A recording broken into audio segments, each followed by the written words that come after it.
اب آپ اس مبارک سلسلے کا 11واں حلقہ سماعت فرمائیں۔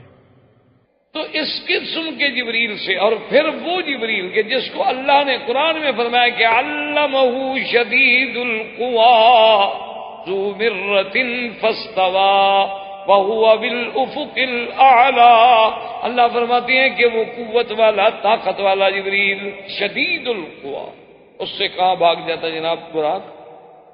لیکن مسئلہ امت کو سمجھانا تھا، حضور کی امت کو سبق دینا تھا کہ بھئی اسباب پر بھی عمل کرو اور اللہ پر امید کرو۔ یہ نہیں کہ اسباب چھوڑ کے ہاتھ پاؤں توڑ کے بیٹھ جاؤ، بس جی ہم تو اللہ کے خزانے سے کھا رہے ہیں۔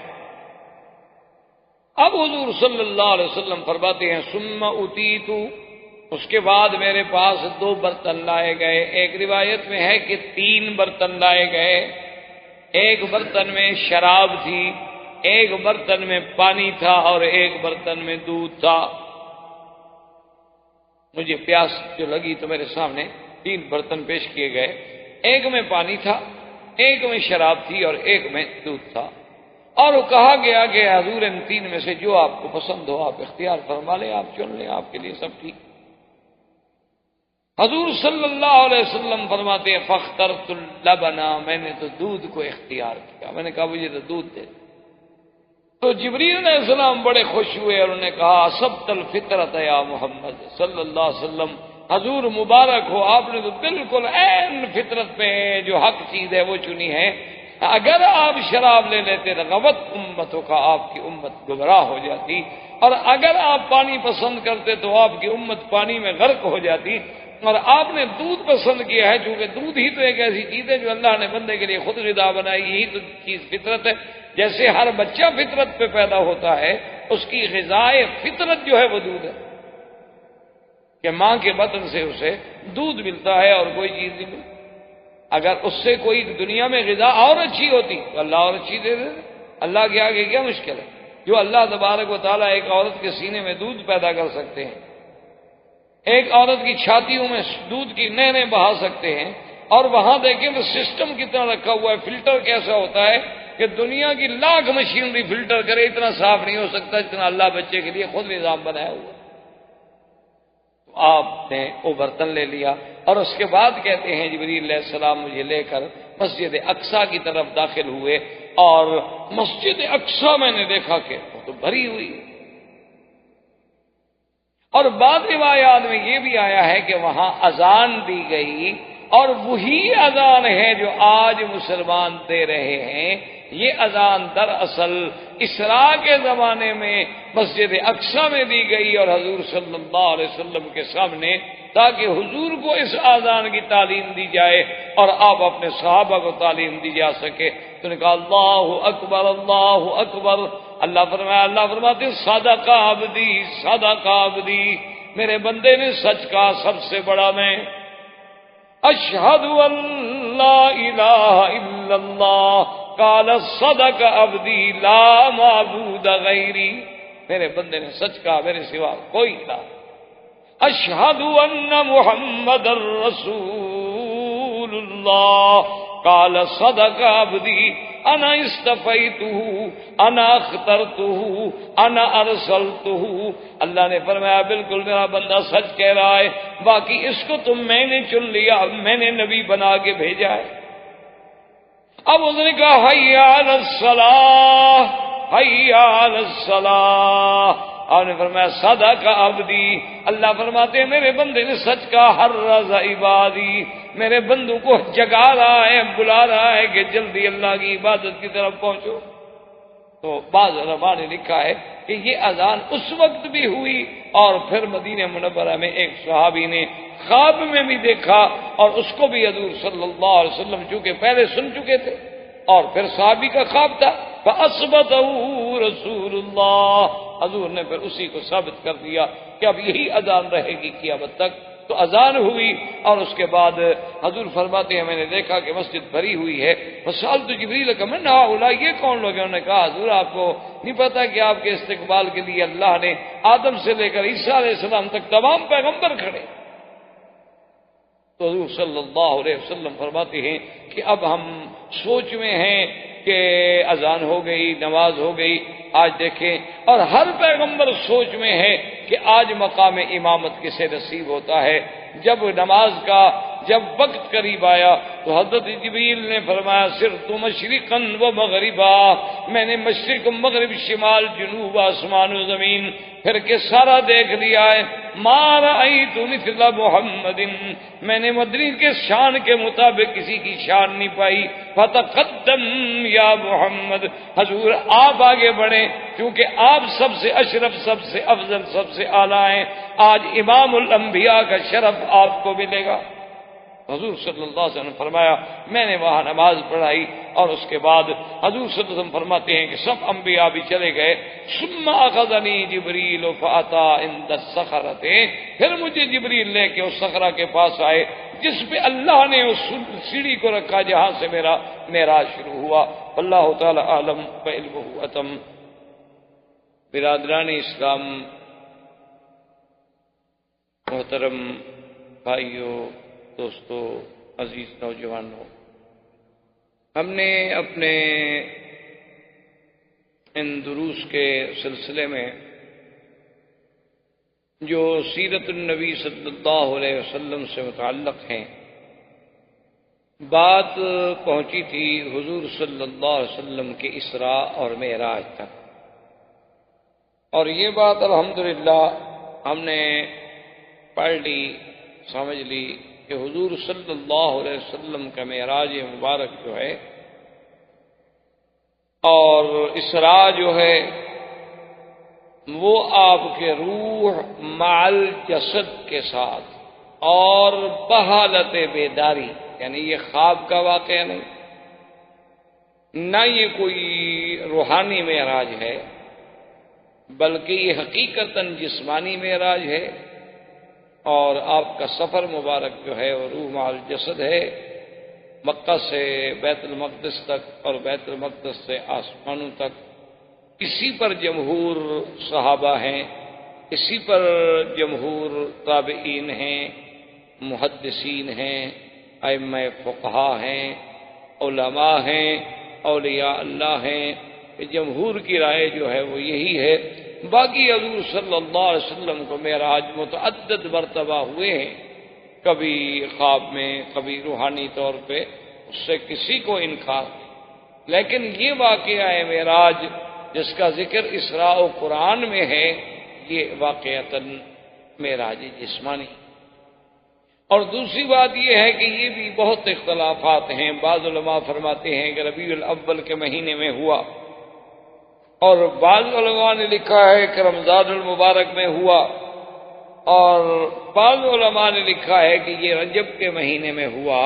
لیکن راجح قول، مشہور قول یہی ہے کہ رجب کا مہینہ تھا، اور حضور صلی اللہ علیہ وسلم آپ کی ہجرت مبارک سے 1.5 سال قبل جو ہے یہ واقعہ عظیم، جس میں حضور صلی اللہ علیہ وسلم کی عظمت شان، آپ کی رفعت، آپ کی بلندی اور آپ کی قلب مبارک کے لیے تسلی کہ میرے مدنی صلی اللہ علیہ وسلم آپ کفار و مشرکین کے معارضے سے نہ گھبرائیں، نہ دلگیر ہوں.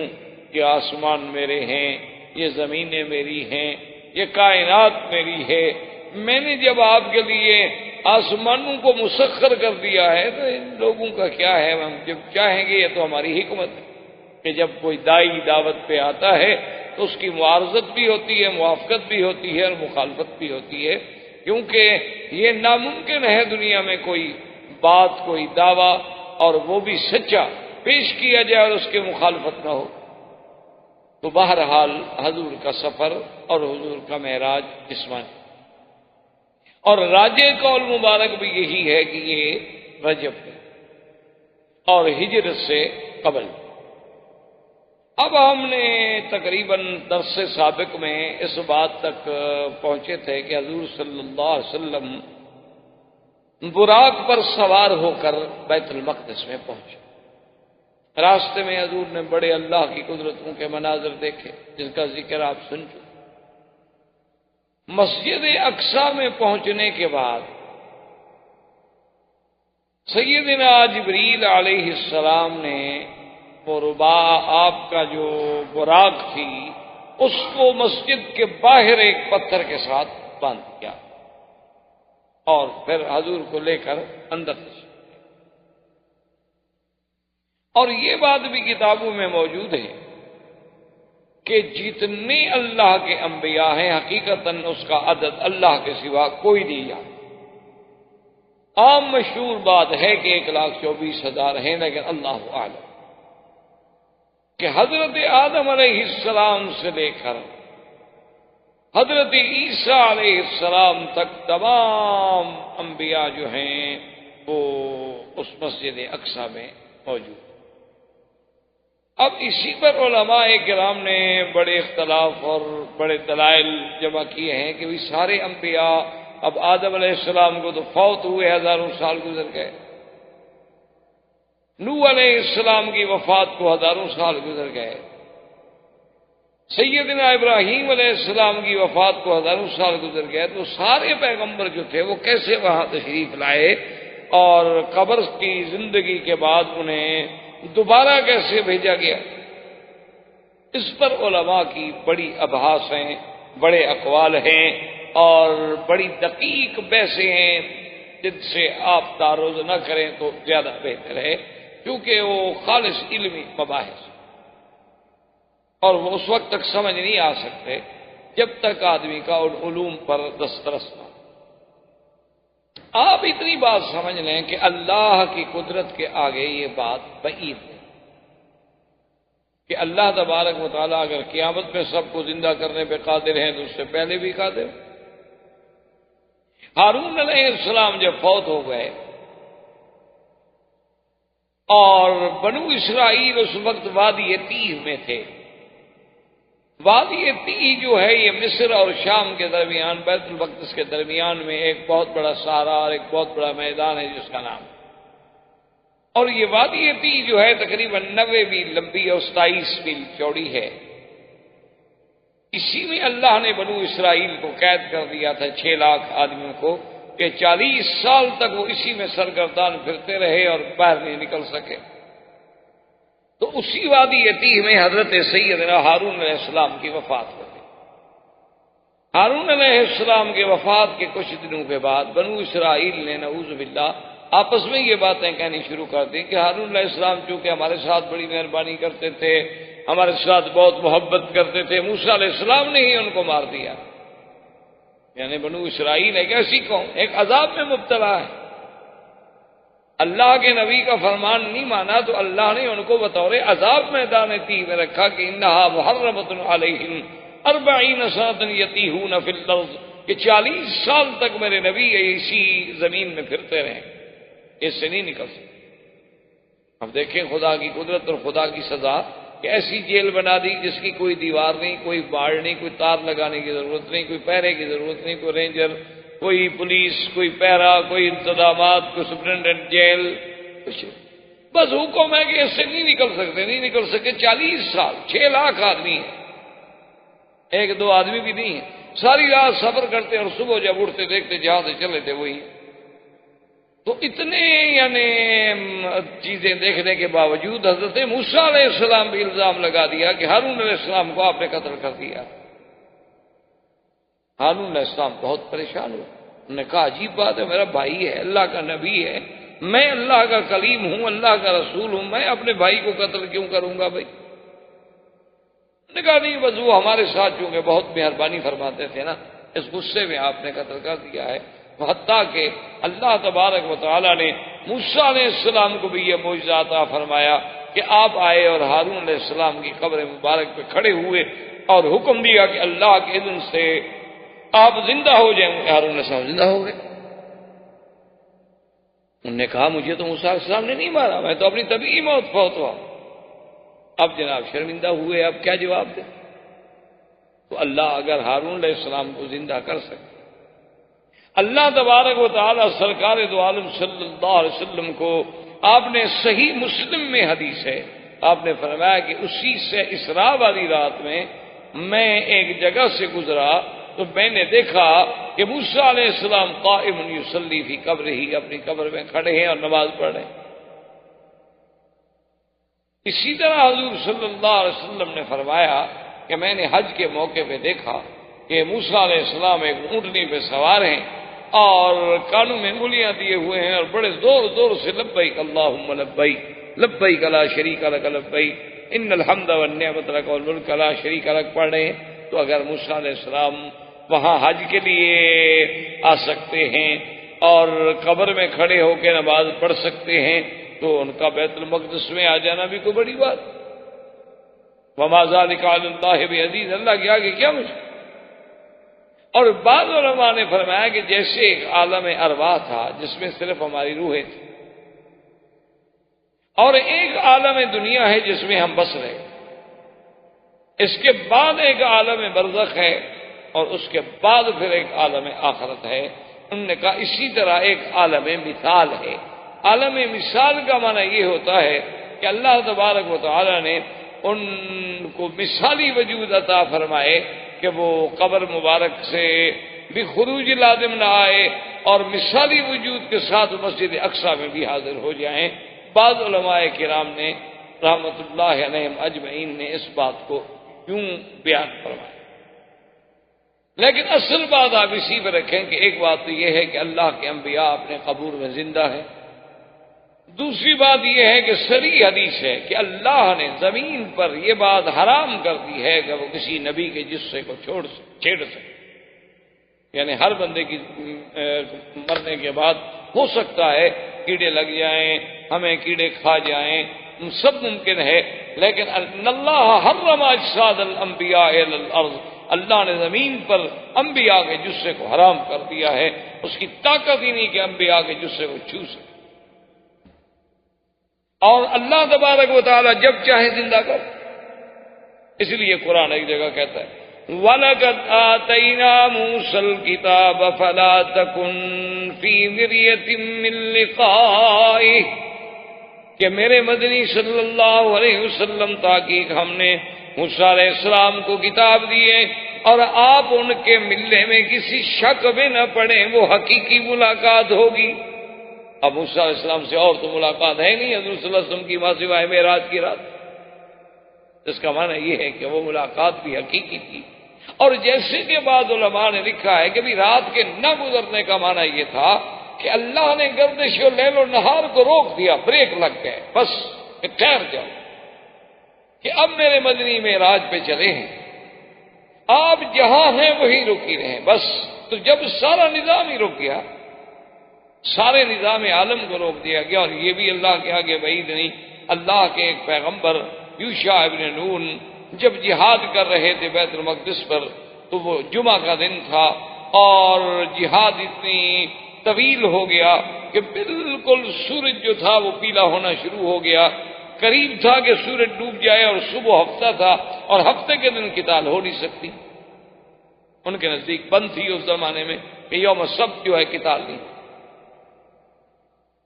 اب حضرت یوشع بن نون علیہ السلام کے دل میں خیال آیا کہ اتنی جہاد کے بعد، اتنی محنت کے بعد اب ہم بالکل فتح کے قریب پہنچ چکے ہیں، اور اگر آج کا دن گزر جاتا ہے اور رات آ جاتی ہے تو ہو سکتا ہے ان کو اور کمک پہنچ جائے، ہو سکتا ہے ہمارے حالات اور اچھے نہ رہیں۔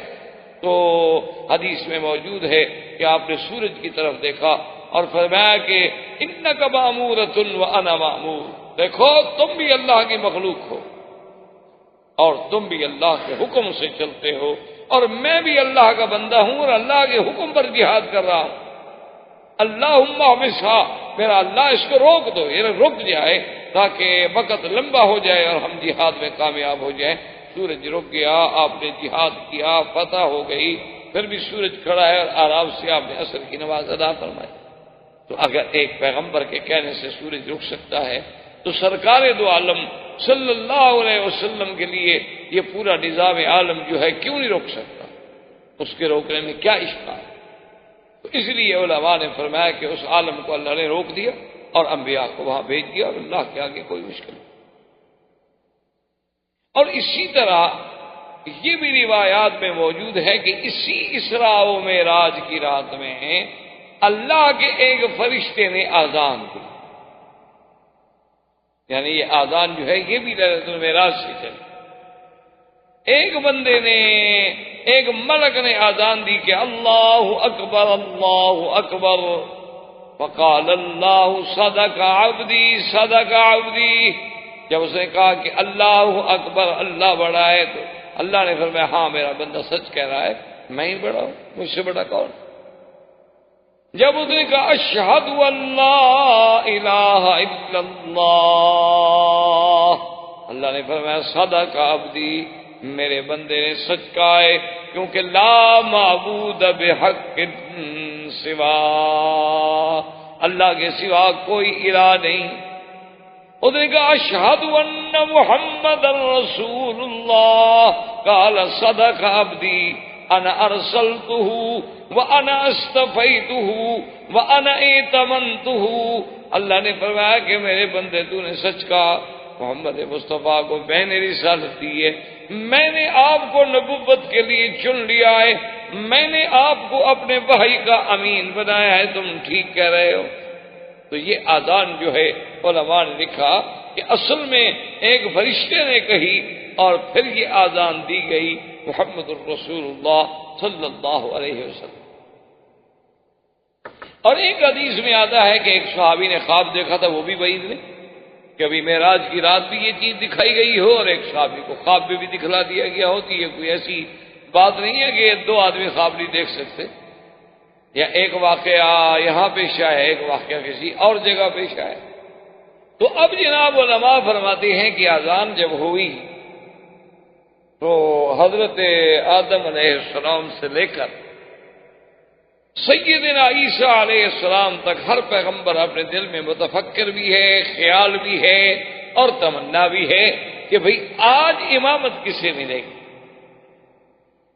آدم علیہ السلام کے دماغ میں یہ خیال ہے کہ انا ابو البشر، کہ میں ہی تمام انسانیت کا باپ ہوں، مجھ سے زیادہ کون آج بلا مستحق ہو سکتا۔ نوح علیہ السلام کا خیال ہے کہ انا اول رسول ارسل الی اہل الارض، ساری دنیا کے لیے سب سے پہلے میں پیغمبر ہوں جس کو بھیجا گیا، تو میرا زیادہ حق۔ ہر پیغمبر اسی سوچ میں ہے، موسیٰ علیہ السلام کی اپنی سوچ ہے، عیسیٰ علیہ السلام کی اپنی سوچ ہے، لیکن جبریل نے کھڑے ہو کے اعلان کیا، انہوں نے کہا کہ اے معاشر الانبیاء، تم جو کچھ کہہ رہے ہو سچ کہہ رہے ہو، لیکن خدا کی قسم ہے ما رأیت مثل محمد صلی اللہ علیہ وسلم، میں نے محمد مدنی جیسا شان کسی کا نہیں دیکھا، فلیتقدم یا محمد، محمد مصطفیٰ آپ آگے آ جائیں، آج آپ امام ہوں گے اور انبیاء مقتدی ہوں گے، تاکہ وہ امام المرسلین، امام النبیین کا لقب جو ہے وہ سچا ہو جائے۔ یعنی آپ اندازہ کریں امامت انبیاء کوئی معمولی سی بات، امام الانبیاء والمرسلین، اور امام اس کو بنایا جاتا ہے جو سب سے زیادہ علم رکھنے والا ہو۔ معلوم ہوا کہ اللہ نے سارے انبیاء سے زیادہ علم جو ہے وہ محمد مصطفیٰ صلی اللہ علیہ وسلم کو دیا تھا، اسی لیے حضور فرماتے ہیں اعطیت علم الاولین والآخرین، اللہ نے جو مجھ سے پہلے گزرے ان کا بھی مجھے علم دیا، جو میرے بعد آئیں گے لوگ ان کا بھی مجھے اللہ نے علم دیا ہے، علم الاولین والآخرین۔ اسی لیے حضور صلی اللہ علیہ وسلم ایک دن اپنی مسجد مبارک میں تھے، خطبہ فرما رہے تھے، اور جلال میں آ کے حضور نے فرمایا کہ اللہ نے آج میرے لیے سب کچھ روشن کر دیا ہے، جو کچھ مجھ سے پوچھنا چاہتے ہو پوچھو سوال۔ اب دیکھو بڑا ذاتی قسم کا سوال ہے، ایک صحابی کھڑے ہو گئے، انہوں نے کہا جی میرا باپ کون؟ وجہ یہ تھی کہ لوگ ان پر تان کرتے، اس لیے انہوں نے کھڑے ہو کے سوال کیا تاکہ میری صفائی ہو جائے۔ حضور نے فرمایا ابو کا اکاشا، تمہارا باپ اکاشا ہے۔ وہ بڑا خوش ہو گیا، تو اکاشا کہ تو بیٹا تھا، بہت خوش ہوا۔ ایک اور آدمی کھڑا ہوا، حضور میرا بھی ایک سوال ہے۔ آپ نے فرمایا بس سبق کا اکاشا، وہ وقت ختم ہو گیا، میں نے تو کہا تھا تم لوگوں نے اس وقت تو پوچھا نہیں۔ مانا یہ ہوا کہ اللہ تبارک و تعالیٰ نے علم میں بھی آپ کو سب سے زیادہ افضل بنایا، اسی لیے تو امامت انبیاء کا شرف نصیب۔ اب حضور صلی اللہ علیہ وسلم فرماتے ہیں کہ ثم عرج بی الی السماء، پھر مجھے آسمانوں کی طرف چڑھایا گیا، وفزعت المعراج علی الصخرۃ، فرمایا ایک سیڑھی تھی جو بیت المقدس میں صخرہ ہے اس پہ رکھی گئی، اور جس کا تعلق آسمانوں سے تھا۔ معراج اسی لیے معراج کہتے ہیں اسی چیز کو ہے، سیڑھی عروج سے۔ اسی لیے آپ نے دیکھا نا کہ جب کوئی لنگڑا آدمی چلتا ہے تو یوں کر کے چلتا ہے بیچارہ، اس کو بھی کہتے ہیں اعرج۔ اسی طرح سیڑھی کو بھی کیوں کہا جاتا ہے کہ آدمی ایک پاؤں اونچے رکھے گا، ایک نیچے رکھے گا، ایک یوں رکھے گا، اسی لیے اس کا نام بھی معراج ہوا۔ اور پہلے دور میں تو یہ مسائل بڑے مشکل لگتے تھے کہ بھئی معراج اور اتنا بڑا آسمانوں کا سفر ہے اور اس کے بعد ایک سیڑھی پر طے کیا جا رہا ہے۔ لیکن آج آپ دیکھیں کہ اگر انسانوں کی بنائی ہوئی چیزیں جو ہیں، آپ جا کے شکاگو میں دیکھیں، تقریباً میرے خیال میں 124 منزلہ عمارت ہے، اور اس میں آپ کھڑے ہوں تو آپ کو وہ یعنی کچھ زیادہ سے زیادہ 1.5 منٹ میں یا 2 منٹ میں اوپر پہنچا دیتی ہے لفٹیں۔ تو اگر انسان کی بنائی ہوئی چیزیں ایسی ہو سکتی ہیں کہ اتنی عظیم عمارت کے آدمی اس کی چھت پہ کھڑا ہو جائے تو گاڑیاں نیچے ایسے نظر آتی ہیں جیسے کچھ چیٹے سے کیڑے مکوڑے چل رہے ہیں۔ اچھا خدا کی شان دیکھو، مجبور ہے بیچارے، کافر بھی مجبور ہے نا۔ وہ بلڈنگ جو ہے جو سب سے بڑی بے اعتبار بلڈنگوں کے سب سے بڑی ہے، اب شاید ملیشیا میں یا کہیں اور بن رہی ہے جو اس سے بھی شاید سبقت کر جائے، نمبر لے جائے، لیکن وہ بنانے والا کون ہے؟ مسلمان، آرکیٹیکٹ جو ہے مسلمان، اس کا نام اوپر لکھا ہوا ہے فضل الرحمان۔ یعنی خدا کی شان دے، یہ ہمارے لیے اعزاز ہے۔ یہ تو افسوس ہے نا کہ ہم لوگوں نے سب کچھ اپنا بھلا دیا، ورنہ میں بحیثیت ایک طالب العلم کے اللہ کے گھر میں، مسجد اللہ کا گھر ہے، پوری ذمہ داری سے آپ کو یہ کہہ رہا ہوں کہ آج یورپ کی جتنی جدید ترقی ہے یہ سب مسلمانوں کی مرہون منت ہے، سب مسلمانوں کا فلسفہ ہے، سب مسلمانوں کی تھیوریز ہیں، سب مسلمانوں کی محنتیں ہیں۔ لیکن افسوس یہ ہے کہ ہم نے قرآن کو استعمال کیا تعویذ لکھنے کے لیے، جھول جھول کے پلانے کے لیے، کوئی بیمار ہو جائے تو اوپر پھرانے کے لیے، کسی کی شادی ہو جائے تو بیگم اور دولہا دلہا کو قرآن کے نیچے سے گزارو، جس نے ساری زندگی قرآن کو ہاتھ ہی لگایا تاکہ آج پہلی رات سے اللہ کا قرآن ان پہ لعنت کرنی شروع کرے۔ قرآن کی امان کس بات کی امان؟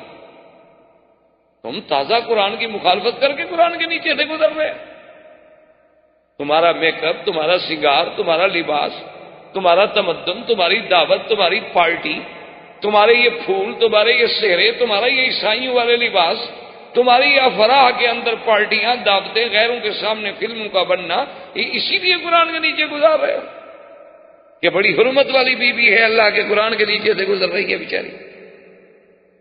کیا تماشا! کیوں اللہ کے قرآن کو مذاق بنا دیا گیا؟ اسی لیے اللہ کا قرآن آیا تھا، بی بی فاطمہ الزہرا کو تو کسی نے قرآن کے نیچے نہیں گزارا، ہماری بیٹیاں ان سے بھی بڑا مرتبہ لے گئیں۔ حضور صلی اللہ علیہ وسلم کی بیٹی ہوئی رقیہ ہے، ام کلثوم ہے، بی بی زینب ہے، ان کو تو کسی نے قرآن کے نیچے نہیں گزارا۔ ان کی بیٹیوں سے بھی ہمارا مرتبہ زیادہ ہو گیا ہے۔ حضور کی اپنی شادیاں ہوئی ہیں جو صاحب قرآن، صاحب شریعت ہے، جس میں اللہ کا بھائی اتری۔ یاد رکھو قرآن سایہ کرتا ہے، سایہ رحمت ہے، لیکن کب؟ جب قرآن پہ عمل کرو گے، ورنہ یہی قرآن تمہارے اوپر گواہ ہو کہ حتیٰ کہ قیامت والے دن اللہ کے آگے قرآن پاک میں موجود ہے کہ قرآن فریاد کرے گا کہ یا اللہ یہ وہ قوم ہے، یہ تیرے بندے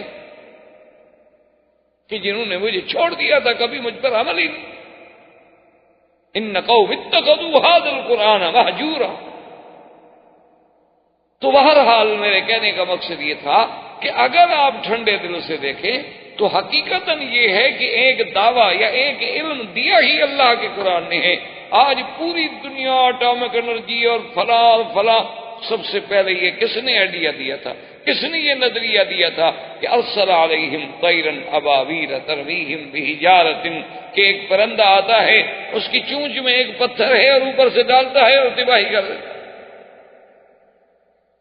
ان قوموں نے ریسرچ کی، ساری دنیا آج تک اسی ارسطو، اسی ابن سینا، اسی کے محتاج، ساری دنیا آج تک۔ یعنی آپ دیکھ لیں کہ آج بھی اتنے جدید مشینری کے بعد یعنی آپ دعوے سے کہہ سکتے ہیں آپ ہندوستان کو مجھ سے زیادہ جانتے ہیں، آج بھی ہندوستان میں جو عمارتیں موجود ہیں جن کے آثار سابقہ موجود ہیں وہ اتنی جدید علوم و مشینری اور اتنی جدید فراوانیوں کے باوجود آج تک کہیں نہیں بن سکی، یعنی آج بھی وہ ضرب المثل ہے۔ آج بھی آپ دیکھیں اہرام مصر جو ہیں وہ اپنی مثال آپ ہیں۔ مسلمانوں کو تو اللہ نے باعتبار زمان کے، باعتبار مکان کے، باعتبار وسائل کے، باعتبار علم کے، یعنی ایسی نعمتوں سے نوازا ہے کہ اب ہم خود خدا کو چھوڑ دیں تو پھر اللہ ہم پر قہر نہیں کرے گا تو کیا کریں؟ اگر ہم خود خدا کو چھوڑ دیں اور ہم خود یعنی مسلمان کافر کے سامنے شرمندگی محسوس کریں، کتنی دکھ کی بات کہ ہمارے سامنے ایک کافر آئے تو ہم اپنے آپ میں کمی محسوس کریں کہ یار یہ بہت ایڈوانس قوم ہے، پڑھے لکھے لوگ ہیں، بہت آگے ہیں، ہم ان سے کیا بات کریں گے جو کل تمہارے غلام تھے، جنہوں نے تم سے علم حاصل کیا، جنہوں نے تمہاری کتابیں چرائی ہیں، اور جنہوں نے غصے میں اور جلال میں نہیں، اس لیے تمہاری کتابیں غرناطہ میں جلا دی تھیں کہ دریا جو تھے وہ سیاہی کے ساتھ تبدیل ہو گئے تھے کہ مسلمانوں کے ذخیرے کو کرش کر دو، ختم کر دو۔ آج بھی آپ دیکھ لیں جناب، ہندوستان بہت بڑا ملک ہے، ٹھیک ہے، اس میں کوئی شک ہے؟ آپ دیکھ لیں ہندوؤں کی اور متعصب ہندوؤں کی حکومت ہے، لیکن آپ کا سب سے بڑا آئٹم پہ کام کرنے والا کون ہے؟ پھر بھی مسلمان۔ آپ تو کرکٹ نہیں جیت سکتے جب تک مسلمان ساتھ ہیں، ایسی قوم ہے آپ، کرکٹ نہیں جیت سکتے۔ اور نخرہ اور تازہ روب یہ ہے، ہاں ظلم کرنا بہادری نہیں ہوتی کہ مسلمانوں کی بستیاں اجاڑ دو، کہیں بم مروا دو، کہیں کچھ کریے، کوئی بہادری نہیں۔ بہادری تو یہ ہوتی کہ اتنے عرصے کے بعد تم مسلمانوں کا دل جیت لیتے۔ بہادری تو تب ہوتی کہ محمد ابن قاسم جہاں گیا، جب واپس جانے لگا تو لوگ دھاڑے مار مار کے رو رہے تھے کہ کہاں چھوڑ کے ہمیں جا رہے، تم کیا کر رہے ہیں؟ اس نے کہا میں تو اپنے امیر کے حکم کا پابند ہوں، مجھے حکم آ گیا واپس جاؤ، اس میں جا رہا ہوں۔ جہاں سے مسلمان گزرے ہیں لوگ تاریخیں اٹھا کے دیکھ رہے ہیں، لوگ روتے تھے کہ اتنے اچھے لوگ آئے تھے ہمارے پاس، کہاں واپس جا رہے ہیں، کیوں جا رہے ہیں؟ تو اگر تمہاری ہندو تہذیب میں کوئی قابلیت تھی، کوئی کشش تھی، کوئی چاشنی تھی تو اتنے عرصے سے تمہیں حکومت کرنے کا موقع ملا۔ یہ تو نہ ہوتا کہ آج مسلمان صرف مسلمان نہیں، مسلمان ہوں، دلت ہوں، شودر ہوں، ماں سوائے برہمن کے کون ہے جو تم پر خوش ہو؟ تو تم ان کو کیوں نہیں اپنا بنا سکتے؟ لیکن آخر کوئی وجہ تو ہے، تو اس لیے یہ ساری چیزیں جو تھیں کہ آج ہم جب وہ لفٹ دیکھتے ہیں تو مسئلے سمجھ آتے ہیں کہ مولا یہ تو انسانوں کی بنائی ہوئی ہے، تو نے اپنے نبی کے لیے پتہ نہیں کتنی تیز رفتار سیڑھی رکھی ہوگی کہ میرے مدنی بس تم بٹن اوپر کھڑے ہو جاؤ، بس نورانی بٹن کے ساتھ آسمانوں پہ ہم خود پہنچا دیں، تمہارے ذمہ کھڑا ہونا، ورنہ یہ نہیں کہ آپ چلتے رہیں اور سیڑھیوں پہ چڑھتے رہیں۔ حضور فرماتے ہیں ثم عرج بی الی السماء الدنیا، پھر مجھے آسمان دنیا کی طرف جب ہم پہنچے تو وہاں دروازہ بند تھا، یہاں سے یہ بھی پتہ لگا کہ آسمانوں کے دروازے ہیں۔ یہ نہیں کہ جدید فلسفی جیسے کہتے ہیں جی آسمان تو ہے ہی نہیں، آسمان کا کہتے ہیں وجود ہی نہیں، یہ کیا ہے؟ وہ کہتے ہیں جو تمہیں نظر آتا ہے یہ نیلگم فضا ہے، اس کے اثرات ہیں وہ نظر آتے ہیں، آسمان نہیں، یہ جھوٹے ہیں۔ جب اللہ قرآن میں کہتا ہے کہ ہم نے آسمان پیدا کیے ہیں، الذی خلق سبع سماوات طباقا، اللہ فرماتے ہیں ہم نے آسمان 7 بنائے ہیں طبق، اور اس کے بعد علماء نے یہ بھی لکھا ہے کہ پہلا آسمان جو ہے موجن مکفوف، اور دوسرا آسمان جو ہے مرمرتن بیضاء، اور تیسرا آسمان جو ہے وہ لوہے سے بنایا گیا، چوتھا جو ہے وہ نحاس سے بنایا گیا، پانچواں جو ہے وہ فضہ سے بنایا گیا، اور چھٹا جو ہے وہ سونے سے بنایا گیا، اور ساتواں جو ہے وہ یاقوت احمر سے بنایا گیا۔ ہر آسمان اپنی اپنی جنسی الگ، لیکن خدا کی شان دیکھو، زمین کی جنس ایک، زمینیں بھی 7 ہیں، وَمِنَ الْأَرْضِ مِثْلُهُنَّ، اللہ نے فرمایا قرآن میں کہ زمینیں بھی اسی طرح جیسے آسمان ساتھ ہیں زمینیں بھی ساتھ ہیں، لیکن زمین کی جنس ایک ہے، زمین مختلف نہیں، یعنی ساتوں طبقات اس کے جو ہیں ان کی، اسی لیے قرآن جہاں بھی نام لے گا آپ دیکھیں کہ آسمان کا جمع کا صیغہ آئے گا، زمین کا مفرد کا صیغہ آئے گا، کیونکہ زمین وہاں مراد الارض سے جنس الارض مراد ہو۔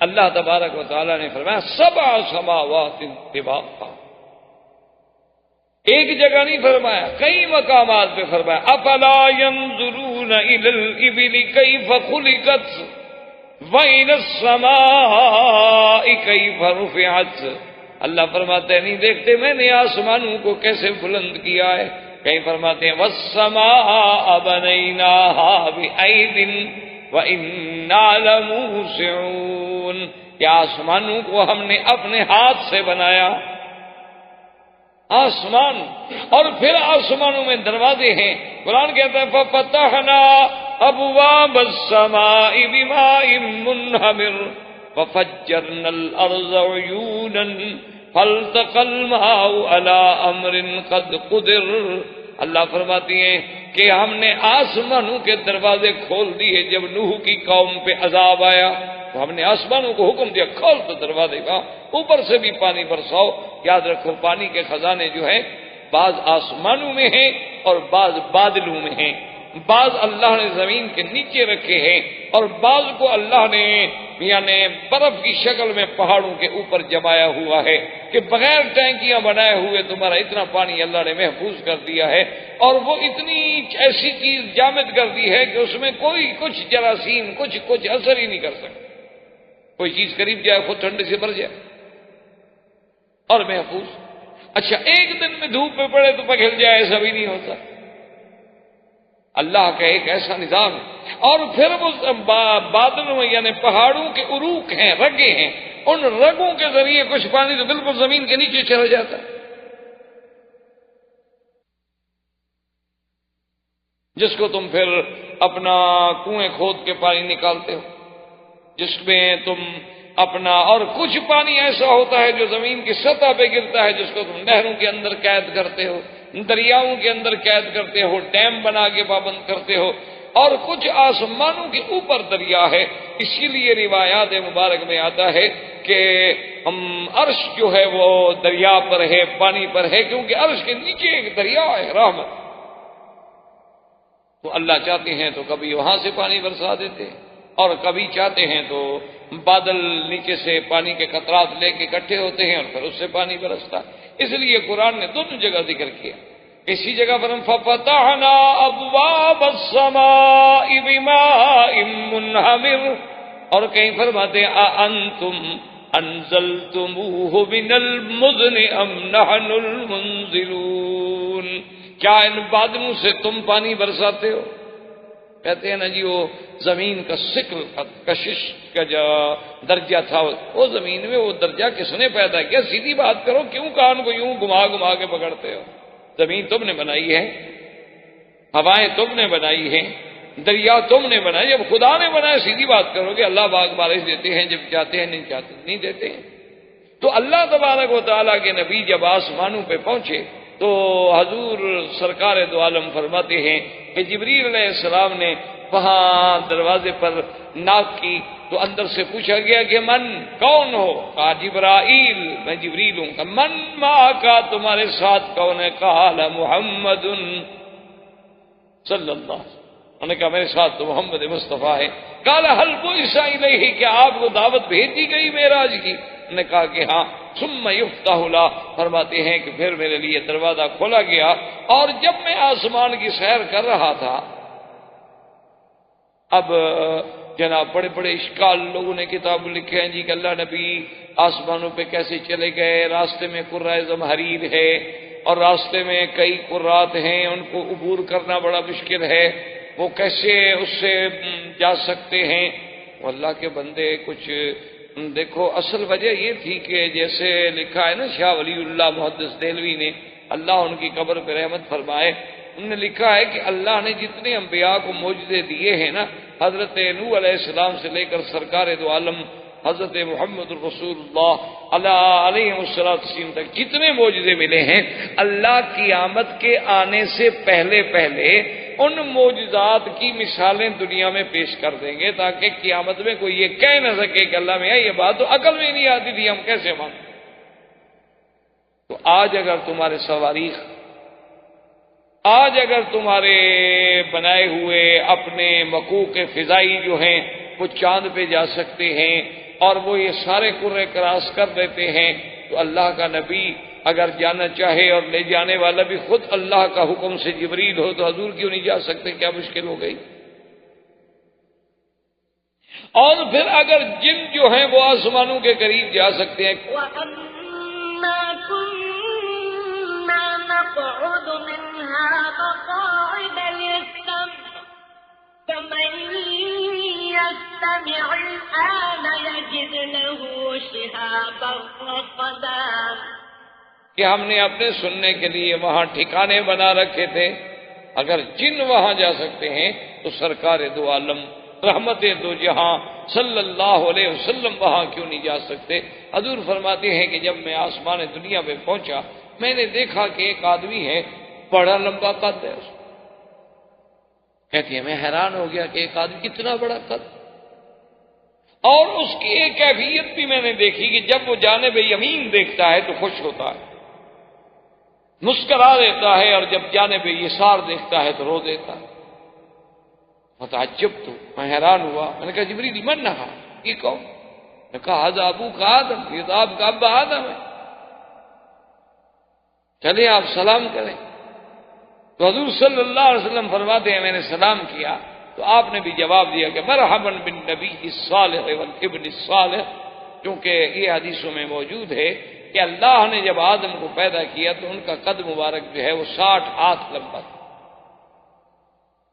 بڑے بعض لوگ عجیب ہوتے ہیں نا۔ اب اسی حدیث مبارک کا ذکر ہو رہا تھا تو ایک آدمی نے سوال لکھا کہ جی آپ نے حدیث مبارک پڑھی ہے کہ آدم علیہ السلام کا قد مبارک جو ہے وہ 60 ہاتھ تھا، تو ہاتھ آدم کے تھے یا ہمارے تھے؟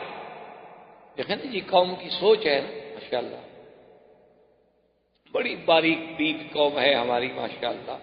وہ محاورہ نہیں ہے کہ بال کی کھال نکالتے ہیں، یہ وہی قومیں ہیں ماشاءاللہ۔ اللہ ہدایت کے فیصلے فرما دے۔ تو حالانکہ بڑی واضح سی بات تھی، میں نے کہا اللہ کے بندے جب ہم نے آدم دیکھا ہی نہیں تو آدم کے ہاتھوں کا ہمیں کیا پتا بھائی؟ ایک سمپل سی بات ہے کہ اللہ ہمیں جو سمجھا رہے ہیں تو صاف بات ہے کہ ہمارے ہاتھ سے سمجھا رہے ہیں، جو ہاتھ ہم نے دیکھا نہیں اسے سمجھانے کا کیا معنی؟ میں آپ سے کہوں کہ میرے گھر میں جو ریڈیو ہے وہ اس جیسا ہے۔ کون؟ کس جیسا؟ یہ کوئی بات ہوئی؟ میں کہوں گا کہ اس جیسا، تو آپ کو سمجھنے میں تب آسانی ہوگی۔ تو جب اللہ کہہ رہے ہیں 60 ہاتھ، تو 60 ہاتھ کہنے کا معنی یہ ہے کہ تمہارے ہاتھ، آدم کو ہم نے دیکھا نہیں تو آدم کے ہاتھ کا ہمیں کیا پتا؟ ایک واضح سی بات ہے، لیکن ایک تو اصول ہوتا ہے کہ چلو بھائی کسی نہ کسی شکل میں مولویوں کو چھیڑا کرو، اچھا ہے مفت کا، اور پھر کوئی جواب نہ آیا تو کہا دیکھو جی ہم کتنے پڑھے لکھے ہیں، مولوی صاحب چپ ہو گئے۔ میں نے سوال پوچھا تھا نا جی، تو مولوی صاحب جواب نہیں دے سکتے۔ آپ سے جتنے سوال پوچھے جائیں گے آپ دے دیں گے جواب؟ نہیں، اپنے بارے میں کوئی فکر نہیں۔ صرف مشکل مسئلہ جو ہے وہ ہے کہ جو تھوڑا سا اللہ کا نام لیتا ہو، اللہ کے دین پہ چلتا ہو، وہ بیچارہ مشکل میں ہوتا ہے۔ اسی لیے وہ تھا نا کہ رقیبوں نے رپٹ لکھوا دی جا کے تھانے میں کہ اکبر نام لیتا ہے خدا کا اس زمانے میں۔ تو آج کل تو اللہ کا نام لینا اور دین کا کام کرنا بھی بڑا مشکل ہے۔ عجیب عجیب سوال ہوتے ہیں کہ آدمی جناب پڑھ کے حیران بھی ہوتا ہے اور پھر جواب بھی دینا پڑتا ہے، کیا کریں؟ اس قوم سے گزارا تو کرنا۔ تو بہرحال حضور صلی اللہ علیہ وسلم نے فرمایا کہ میں نے پوچھا کہ جبرائیل یہ ادھر دیکھتے ہیں تو خوش ہو جاتے ہیں، ادھر دیکھتے ہیں رونے لگ جاتے ہیں، کیا بات ہے؟ انہوں نے فرمایا کہ محمد بدری جب ادھر دیکھتے ہیں تو اللہ ان کو ان کے اولاد کے وہ عالم دکھلاتے ہیں ارواح کا، جو مومن ہیں، جو جنت پہ جانے والے ہیں، تو خوش ہو جاتے ہیں کہ ماشاءاللہ میری اولاد میں اتنی جنت پہ جائیں گے۔ اور جب شمال دیکھتے ہیں تو وہ دکھلائے جاتے ہیں جنہوں نے جہنم میں جانا۔ تو آخر باپ ہے، اولاد کتنی گندی ہو باپ کو تو تکلیف ہوگی۔ اس کے بعد حضور فرماتے ہیں ثم ذهبت اذا ارجت الى السماء الثانیہ، پھر میں دوسرے آسمان پہ پہنچا فاذا بابنی خالہ، میں نے وہاں حضرت عیسیٰ اور یحییٰ سے ملاقات کی۔ اسی طرح پھر تیسرے آسمان پہ تشریف لے گئے، حضرت ادریس سے ملاقات ہوئی، پھر حضرت ہارون سے ملاقات ہوئی، اور چھٹے آسمان پہ حضرت موسیٰ علیہ السلام سے ملاقات ہوئی، اور ساتویں آسمان پہ جب پہنچے تو حضور فرماتے ہیں کہ میں نے دیکھا کہ ایک گھر ہے اور اس کے ساتھ ایک آدمی ٹیک لگا کے بیٹھے ہیں، اور اتنا فرمایا خوبصورت ہیں، اتنا ان کے چہرے پہ جمال ہے، داڑھی مبارک سینے تک ہے، اور حضور نے فرمایا یوں سمجھ لو کہ بالکل ان کی شکل جو تھی میری شکل سے ملتی تھی۔ تو میں نے پوچھا کہ جبریل من ھذا، یہ کون ہے؟ فرمایا ابو کا ابراہیم، آپ کا ابا ابراہیم ہے۔ تو میں نے کہا جبریل یہ گھر کیا ہے؟ فرمایا بیت المعمور، یہ آسمان والوں کا کعبہ ہے، جیسے اللہ نے زمین میں کعبہ بنایا ہے اسی طرح ساتویں آسمان پر بھی کعبہ ہے، اس کعبے کا طواف بندے کرتے ہیں اور اس کعبے کا طواف اللہ کے فرشتے کرتے ہیں، اور کل یوم 70,000 ملک، 70,000 فرشتہ دن میں آتا ہے طواف کرنے کے لیے۔ اور جبریل نے کہا کہ محمد عربی اسی سے اندازہ لگا لو اللہ کے فرشتوں کا کہ جس نے ایک دفعہ طواف کر لیا اس کو قیامت تک پھر نمبر نہیں ملے گا۔ 70,000 طواف روز کرتے ہیں، اور ان کو پھر جو کر گئے بس وہ کر گئے، پھر ان کو قیامت تک موقع نہیں ملے۔ حضور صلی اللہ علیہ وسلم فرماتے ہیں کہ جب میں ساتویں آسمان پہ پہنچا اور اس کے بعد مجھے لے جایا گیا سدرۃ المنتہا، ایک درخت ہے بیری کا، اور اس کو منتہا کیوں کہتے ہیں یاد رکھیں کہ اللہ سے جو احکام آتے ہیں وہ بھی وہی آتے ہیں، پھر وہاں سے فرشتوں کو ملتے ہیں، اور نیچے سے جو ہمارے اعمال جاتے ہیں وہ بھی وہیں تک پہنچتے ہیں، منتہا بس انتہا۔ تو حضور فرماتے ہیں کہ جب میں سدرۃ المنتہا پہ گیا تو میں نے وہ درخت دیکھا، فرماتے ہیں وہ کوئی درخت تھا عجیب سا درخت، فَإِذَا أَوْرَاقُهَا كَآذَانِ الْفِيلَةِ، اس کے پتے ایسے تھے جیسے ہاتھی کے بڑے بڑے کان ہوتے ہیں، ہاتھی کے بڑے بڑے کان ہوتے ہیں۔ تو اس طرح بعض علماء نے فرمایا کہ اللہ نے حضور صلی اللہ علیہ وسلم کو بھی ہاتھی دکھلایا، تبھی تو حضور نے تشبیہ دی، اور فرمایا فَإِذَا ثَمَارُهَا، اور اس کو جو پھل لگے ہوئے تھے، جو بیر لگے ہوئے تھے، وہ ہماری طرح کے نہیں تھے، فرمایا قلال حجر، جیسے بنو حجر کے مٹکے ہوتے ہیں نا بڑے بڑے، ایسے بڑے بڑے پیر تھے اس کے۔ اور حضور نے فرمایا کہ اس کے ہر پتے پہ اللہ کا فرشتہ تھا،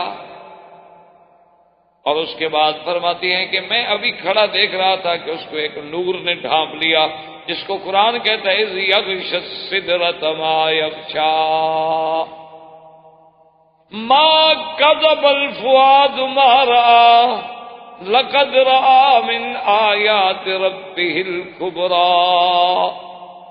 اللہ تبارک و تعالیٰ فرماتے ہیں کہ جب ڈھانپ لیا ڈھانپنے والی چیز اس رحمت نے سدرہ کے درخت کو، اور اس کے بعد جو کچھ میرے مدنی نے دیکھا بالکل حقیقت ہے، نہ تو آنکھوں کو دھوکہ لگا ہے اور نہ دل میں کوئی غلط خیال آیا، بلکہ اللہ نے آپ کو اپنی بڑی بڑی نشانیاں دکھلائی ہیں۔ اور اس کے بعد حضور فرماتے ہیں کہ ثم غشیا نور، پھر اس کے بعد ایک منظر بدلتا ہے کہ اس پہ ایک ایسا نور چھا جاتا ہے، فرمایا کہ میں بیان کرنے سے قاصر ہوں، میں بیان نہیں کر سکتا کہ وہ کیسا نور تھا۔ فرمایا لمنا، اسی لیے علماء نے لکھا ہے کہ اندازہ کریں کہ حضور صلی اللہ علیہ وسلم جیسا فصیح اللسان افصل انسانیہ شخص جو ہے وہ نہ بیان کر سکے تو اور کس کی طاقت ہے کہ وہ بیان کرے گا۔ اب اس کے بعد فرماتے ہیں، اب یاد رکھیں کہ اس میں اکثر محدثین کرام اور بخاری و مسلم اور صحیح احادیث سے مبارک سے صرف جو ہمیں ثبوت ملتا ہے معراج کا وہ سدرۃ المنتہا تک ہے، لیکن بعض روایات میں یہ بھی ہے کہ اس کے بعد پھر رف آئے، اور فرماتے ہیں کہ مجھے اس پہ بٹھایا گیا. رف رف کی پوزیشن یوں تھی، یوں سمجھنے کہ جیسے ایک قالین بچھا دیا جائے اور قالین پہ کوئی کھڑا ہو. اور جب وہ اس کو اوپر اٹھایا گیا تو میں نے دیکھا کہ جبریل تو کھڑے ہو گئے. جبریل جو تھے وہ کھڑے تھے. تو میں نے کہا جبریل تم کیوں رک گئے؟ تم تو میرے ساتھ آئے ہو، تم تو زمین سے میرے ساتھ ہو. اس نے کہا کہ یا محمد صلی اللہ علیہ وسلم، اب میں اس جگہ سے آگے جو ہے بالکل نہیں جا سکتا. اگر میں ذرا بھی تجاوز کروں تو مجھے جلا دیا جائے گا. میری طاقت نہیں ہے کہ میں اگلے تجلیات کو برداشت کر سکوں. اس لیے کسی نے کیا خوب لکھا ہے، اس نے کہا کہ جہاں جبریل جیسے نوری فرشتے کے مقام کی انتہا ہوئی، وہاں سے پھر میرے مدنی کے مزید معراج کی ابتدا. صلی اللہ علیہ وسلم صلی اللہ علیہ وعلی آلہ واصحابہ وسلم تسلیما کثیرا کثیرا. اسی طرح یعنی بڑا ایک شاہ جی رحمۃ اللہ علیہ کا ایک لطیفہ یاد آیا کہ کسی دور میں وہ اتفاق ہوا ختم نبوت کے مسئلے پر، تو قادیانیوں سے مقابلہ تھا. تو اس میں ایک بریلوی علماء کی طرف سے ایک بڑے بزرگ ہوتے تھے، ان کے ساتھ بھی لفظ نورانی، ایک تو آج کل ہے ہمارے نورانی صاحب، ایک اس زمانے میں ان کے ساتھ بھی لفظ نورانی لگتا تھا. خیر بہرحال تو وہ جناب اتحاد بنا کہ بھائی قادیانیت کے خلاف ویجیٹیشن اور تحریکیں اور فلاں. اب جناب ہر صورت یہ ہے کہ پھر ان کا زور تھا. اب تحریکوں میں تو پھر مار کھانی پڑتی ہے، جیلیں اور تشدد اور سب کچھ.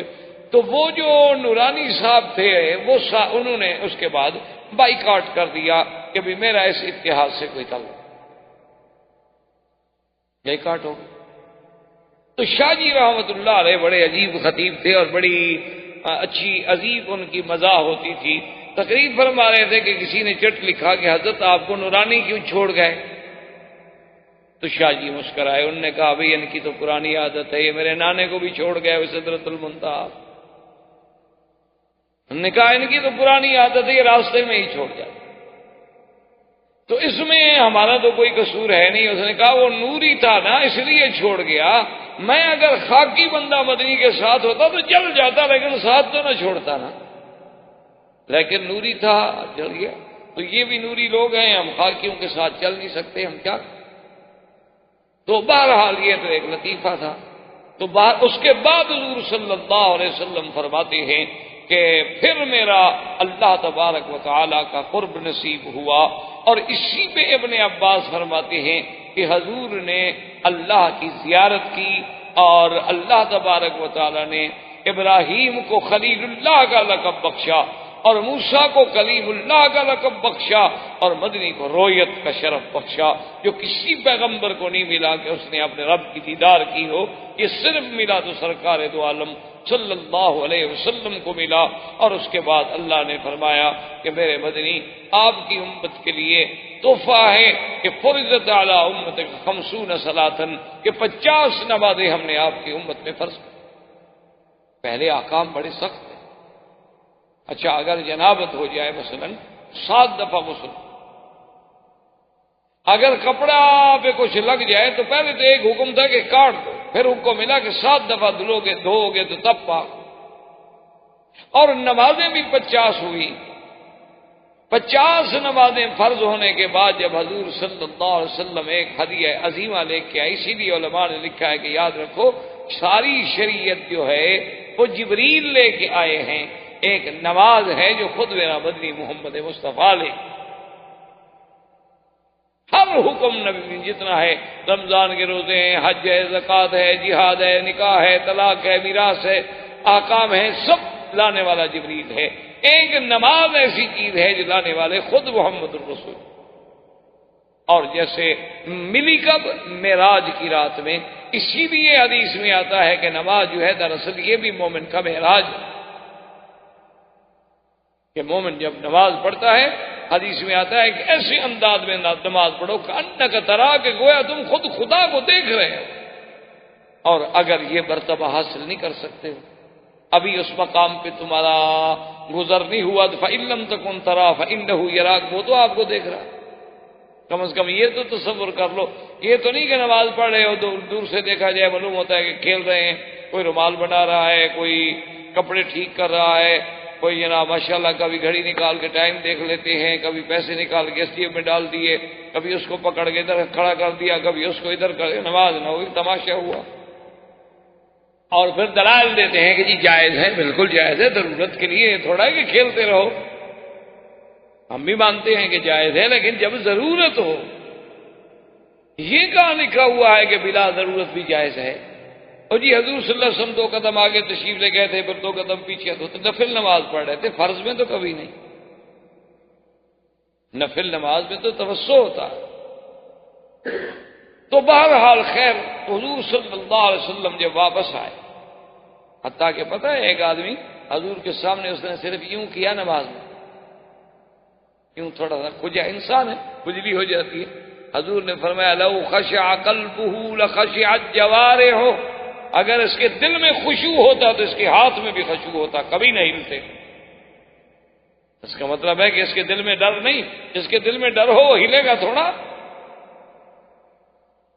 یا وہ کوئی دوسری بات سوچ سکتا ہے؟ آپ دیکھیں ایک ہائی کورٹ کے جج کے سامنے آپ کھڑے ہوں، دیکھیں کیا حال، ایک مجسٹریٹ کے سامنے کھڑے ہوں، دیکھیں آپ کیا حال، اپنے متعلقہ آفیسر امیڈیٹ باس کے سامنے کھڑے ہوں، دیکھیں آپ کا کیا حال ہے۔ لیکن خدا کی دربار میں جو چاہو، اور جی سرننگا بھی نماز ہو جاتی، ہاں جی بالکل ہو جاتی، کون کہتا نہیں ہوتی، بغیر قمیض کے بھی ہو جاتی ہے، جب وہ اتارتے ہو قمیض بھی اتار دیا کرو، کیا فرق پڑتا ہے، نماز اس کے بغیر بھی ہو جاتی، بغیر قمیض کے بھی نماز ہو جاتی۔ صرف آدمی کے سرہ سے لے کر گھٹنے تک اگر کپڑا باندھا ہوا ہے اور باقی بدن پہ کپڑا نہ ہو تو نماز تو ہو جاتی ہے۔ تو پھر جب آپ آتے ہیں، آج کل گرمی کا موسم اچھا ہے کہ بات تو بھی لٹکا دیا، نماز پڑھ کے پھر جب واپس گئے تو پہن لی، تو تماشا ہوا، کوئی عبادت تو نہ ہوئی نا جی، کہ جو آدمی جو چاہے، جس کی مرضی آئے، جو چاہے، خود فلسفہ، خود حکم، خود قاضی، خود منصف، خود گواہ، خود شاہد، خود بیان کرے۔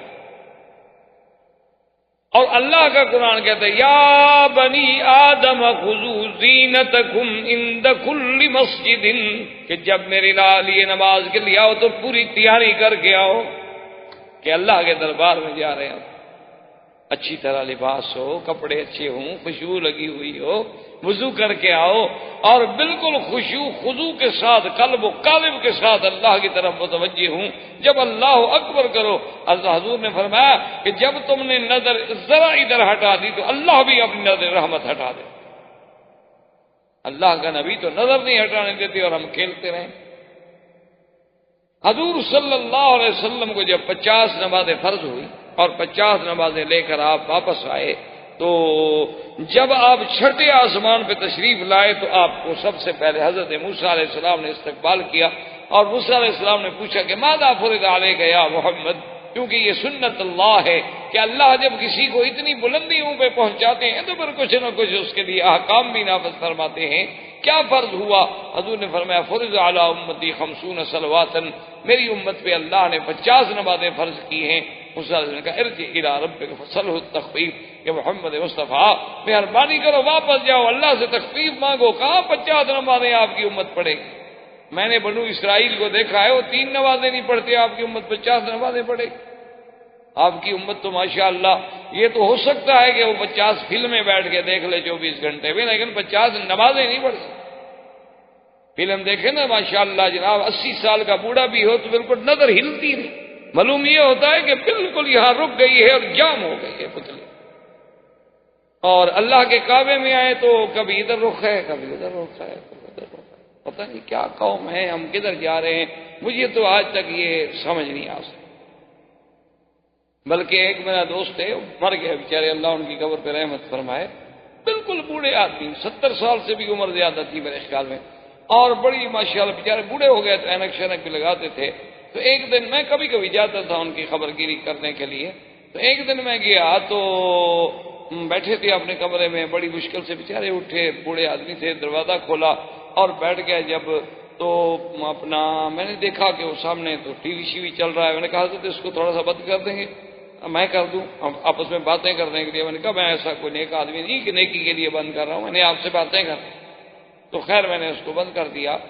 تو اس کے بعد وہ رو کے جناب سننے لگے کہ ابھی ابھی مجھے ایسے تھوڑی سی نیند آ گئی تھی، ابھی ابھی سیدنا ابو بکر صدیق رضی اللہ تعالیٰ عنہ کی زیارت ہوئی، ابھی ابھی تشریف لائے تھے. میں نے کہا حضرت فلم چل رہی تھی اور اس وقت بند تھی. جب حضرت ابو بکر آئے تھے تمہارے کمرے میں بدبخت فلم چل رہی تھی اور حضرت صدیق بھی یہاں آئے تھے. میں نے کہا مجھے پاگل بناتے ہو یار، کسی اور بے وقوف الو کو مرید بناؤ، میں اتنا جلدی نہیں بے وقوف بنتا تمہارے آگے.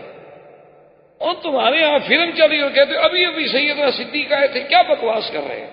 خدا کا خوف کرو، اللہ سے ڈرو کہ جہاں یہ منکرات ہوں وہاں تو کوئی فرشتہ داخل نہیں ہوتا جی جائے کہ سیدنا ابو بکر آ جائے. نہیں جی نہیں، اصل میں وہ میں نیند کی بات کر رہا تھا. میں نے کہا اچھی نیند کی بات کر رہے ہو، فلم چل رہی ہے، 80 سال کی تمہاری عمر ہے، تمہیں نیند ہے، اس کو تو بند کر دو. اس کو کیوں نہیں بند کیا؟ چلو تمہیں تو نیند ہے، اس کو کون دیکھ رہا ہے؟ یعنی جب ہمارے بوڑھوں کا یہ حال ہوگا تو ان بچوں سے ہم کیا امید کر سکتے ہیں؟ ان سے کیا توقع کر سکتے ہیں؟ یہ تو پیدا بیچارے فلمی دور میں ہوئے ہیں. ان کا کیا گناہ ہے کہ کسی ایکٹر کی شکل بنائیں، کسی کے بال بنائیں، کسی کی کاپی کریں، جین پہن کے. جان تو ایک تو خیر ہماری جان چھٹی ہے جب سن نے جین پہننی شروع کیا. نہ یہ غلطی ہے نہ دھونے کی ضرورت پڑتی ہے. والدین کو ایک بہت بڑا فائدہ ہو گیا، اور اتنا کہ 2 سال پیشاب کرتے رہو سارا اس کے اندر جذب ہو جاتا ہے. ایسا عذاب کا کپڑا اللہ نے ان کے گلے میں ڈالا ہے، ماشاء اللہ مبارک ہو ان کو کہ والدین خرچے سے چھوٹ گئے. اور جوں جوں پرانی ہوتی جائے فیشن بنتا جائے، اور جتنے سوراخ زیادہ ہو جائیں اتنے آپ ماڈرن ہو گئے. عجیب عذاب ہے اللہ کا ان قوموں پر، اور بڑے فخر سے چلتے ہیں. اب تو لڑکیاں پہنتی ہیں ماشاء اللہ جی، اب تو ہم اور زیادہ ترقی کر رہے ہیں. انا للہ و انا الیہ راجعون. اس کے علاوہ ہم کچھ نہیں کر سکتے اور ہمارے بس میں. تو حضور صلی اللہ علیہ وسلم سے موسیٰ علیہ السلام نے کہا کہ حضور یہ 50 نمازیں کہاں پڑھیں گے آپ جائیں. حضور واپس گئے. اللہ نے فرمایا اچھا 10 معاف. پھر آئے کہ بھئی اب تو 40 ہو گئی ہیں. انہوں نے کہا نہیں حضور ارجع الی ربک، پھر معافی مانگیں، 40 بھی ادا نہیں ہو سکتی.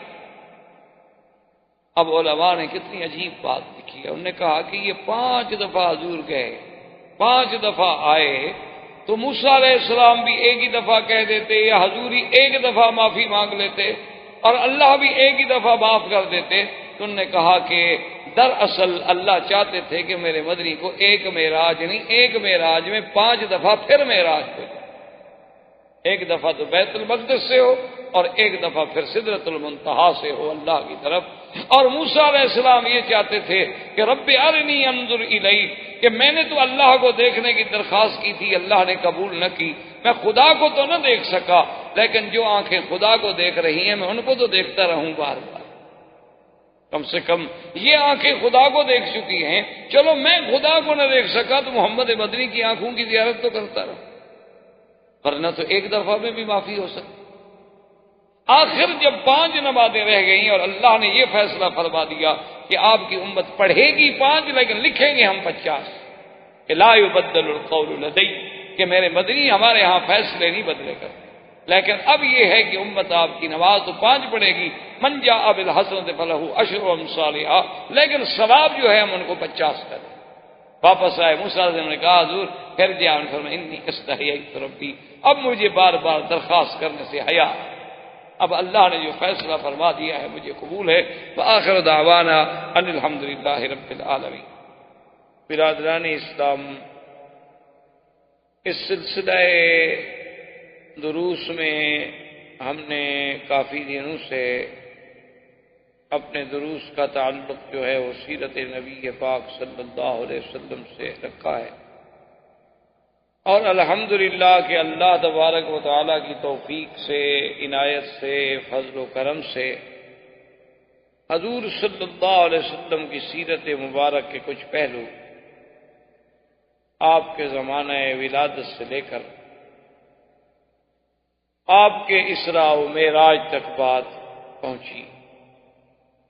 اصل بات تو بہرحال یہ واضح ہے کہ اگر ہم ساری دنیا کی زبانیں، ساری دنیا کی کلمیں، ساری دنیا کے عقول و افکار اکٹھے کریں، حضور صلی اللہ علیہ وسلم کی سیرت کا بیان نہیں مکمل ہو سکتا. یہ تو ہماری خوش نصیبی ہوتی ہے کہ ہمیں بھی اس میں کچھ حصہ نصیب ہو جائے. جیسے ایک بڑا تاریخی واقعہ ہے کہ جب سیدنا یوسف علیہ السلام مصر کی منڈی میں نیلام ہو رہے تھے تو ایک بڑھیا عورت جو تھی وہ بھی آ رہی تھی اور تھوڑے سے سود کا چیزیں جو تھیں وہ اس کے پاس تھی. کسی نے پوچھا کہ بی بی تم کہاں جا رہی ہو اس منڈی میں؟ یہ تو غلاموں کی منڈی ہے، یہاں تو غلام فروخت ہوتے ہیں، یہاں تو شاہوں کا کام ہے، بادشاہوں کا، امیروں کا، غنیوں کا. تو اس نے کہا میں نے سنا ہے کہ یوسف علیہ السلام جو ہے وہ نیلام ہو رہے ہیں. تو انہوں نے کہا عجیب بات کر رہی ہو، تمہیں تو عام غلام خریدنے کی طاقت نہیں ہے، اچھی جائے کہ تم یوسف علیہ السلام کی خریدار بنو. اس نے کہا بیٹا مجھے پتا ہے کہ میں نہیں خرید سکتی، میرے پاس کہاں دولت، کہاں پیسے، کہاں طاقت، لیکن کم از کم خریداران یوسف میں ہمارا نام تو لکھا جائے. تو اصل بات یہ ہوتی ہے کہ جب آدمی سیرت پاک بیان کرے یا سنے تو ہماری صرف خوش نصیبی اتنی ہوتی ہے کہ چلو ہمارا نام بھی اس صف میں، اس قطار میں شمار ہو گیا. ورنہ سیرت پاک رسول صلی اللہ علیہ وسلم تو اگر ساری دنیا بھی رد اللسان ہو جائے تو سیرت کا ایک باب بھی پورا نہیں ہو سکتا. تو ہم سیرت کے دروس میں اس مقام پہ پہنچے تھے کہ حضور صلی اللہ علیہ وسلم جب بیت المقدس میں تشریف لے آئے اور آپ نے وہاں پر جتنے اللہ کے نبی، اللہ کے رسول، اللہ کے پیغمبر ہیں ان سب کو آپ نے نماز پڑھائی. تو اسی سے ایک بات یہ یاد رکھیں کہ یہ نماز ہے یا روزہ ہے یہ پہلی شرائع میں بھی موجود تھا، یہ حضور صلی اللہ علیہ وسلم کی شریعت میں نہیں ہے. یہ ابتدائی شریعت میں سیدنا نوح علیہ السلام، سیدنا ابراہیم الخلیل علیہ السلام، سیدنا موسیٰ علیہ السلام ہر زمانے میں یہ بات موجود. کیونکہ اگر یہ بات نہ ہوتی تو نماز تو معراج میں ملی ہے، تو پہلے حضور صلی اللہ علیہ وسلم کیسے نماز پڑھاتے؟ تو صاف بات ہے کہ نماز پہلے موجود تھی اور حضور علی ملت ابراہیم علیہ السلام عبادت فرماتے تھے. تو ایک تو لقاء انبیاء اور دوسرا مقام شرف جو ملا وہ تھا امامت انبیاء کہ حضور صلی اللہ علیہ وسلم کو امام الانبیاء والمرسلین بنایا گیا. اور یہ بات واضح ہے کہ امام اسی کو ہی بنایا جاتا ہے جو افضل ہو.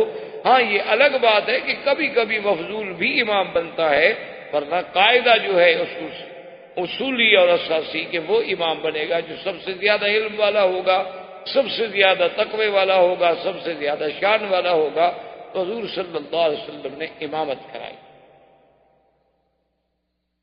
اور اسی بیت المقدس میں حضور صلی اللہ علیہ وسلم نے جب پانی کی خواہش کا اظہار فرمایا تو آپ کے سامنے 3 برتن پیش کیے گئے. بعض روایات میں یہ ہے کہ 2 برتن پیش کیے اور بعض روایات میں یہ ملتا ہے کہ 3 برتن پیش کیے گئے. ایک میں تو شراب تھی اور ایک میں دودھ تھا اور ایک میں عام پانی تھا. اور ایک روایت میں یوں بھی آتا ہے کہ ایک میں شراب تھی، ایک میں شہد تھی اور ایک میں دودھ تھا.